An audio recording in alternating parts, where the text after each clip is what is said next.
महाभारत युद्ध को सही मायने में हम विश्व का प्रथम विश्व युद्ध कह सकते हैं, क्योंकि शायद ही कोई ऐसा राज्य होगा जिसने इस महासंग्राम में भाग न लिया हो। जब इस महासंग्राम की घोषणा हुई तो दोनों पक्षों कौरवों और पांडवों ने देश विदेश के राजाओं को युद्ध में उनकी तरफ से सम्मिलित होने के लिए संदेश भेजा। सूचना मिलते ही अनेकों राजा युद्ध में सम्मिलित होने के लिए कुरुक्षेत्र पहुंच गए।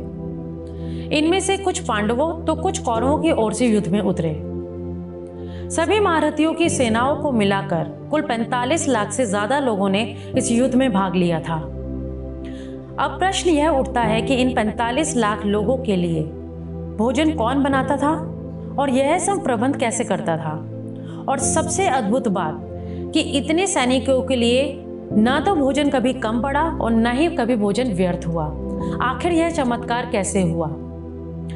इन्हीं सब प्रश्नों के उत्तर जानने के लिए हमारी आज की इस वीडियो को अंत तक देखते रहिए। नमस्कार दोस्तों, स्वागत है आपका आपके अपने चैनल द इनसाइडर वॉइस में। अगर अभी तक आपने हमारे चैनल को सब्सक्राइब नहीं किया है तो अभी करें और बेल आइकन जरूर दबाएं। जब उडुपी नरेश अपनी सेना के साथ कुरुक्षेत्र पहुंचे तो कौरव और पांडव दोनों ही पक्षों ने उन्हें अपनी ओर से युद्ध करने के लिए प्रेरित किया, परंतु उडुपी नरेश तय नहीं कर पाए कि वह किसकी ओर से युद्ध लड़े। उडुपी के राजा अत्यंत दूरदर्शी थे। उन्होंने श्री कृष्ण से पूछा, हे माधव, दोनों ओर से जिसे भी देखो युद्ध के लिए तत्पर दिखता है, किंतु क्या किसी ने सोचा है कि दोनों ओर से उपस्थित इतनी विशाल सेना के भोजन का प्रबंध कैसे होगा? इस पर मुस्कुराते हुए श्री कृष्ण ने कहा, आपने बिल्कुल उचित सोचा है और इस बात को छेड़ने से प्रतीत होता है कि आपके पास इस समस्या का अवश्य ही कोई समाधान है। इस पर उडुपी नरेश ने कहा, हे वासुदेव, भाइयों के बीच हो रहे इस युद्ध को मैं उचित नहीं मानता और इसी कारण इस युद्ध में भाग लेने की मेरी इच्छा नहीं है। परंतु ये भी सत्य है कि ये युद्ध अब टाला नहीं जा सकता। इसीलिए मेरी इच्छा है कि मैं अपनी पूरी सेना के साथ यहाँ उपस्थित सभी लोगों के लिए भोजन का प्रबंध करूं। उनकी बात सुन श्री कृष्ण ने कहा, महाराज, आपका विचार अति उत्तम है। सागर जितनी इस विशाल सेना के भोजन का प्रबंध करना इतना सरल नहीं है। यदि आप अपनी सेना सहित दोनों ओर की सेनाओं के भोजन का भार संभालते हैं तो हम इस ओर से निश्चिंत हो जाएंगे। और इस प्रकार उडुपी नरेश ने सेना के भोजन का भार संभाला। भोजन प्रबंध करने की उनकी कुशलता ऐसी थी कि दिन के अंत तक एक दाना भी व्यर्थ नहीं होता था। जैसे जैसे दिन बीतते गए योद्धाओं की संख्या कम होती गई।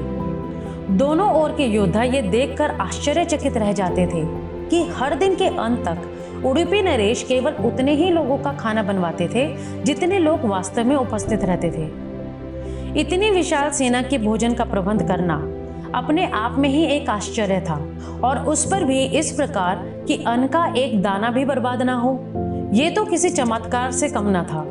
अंततः युद्ध समाप्त हुआ और पांडवों की जीत हुई।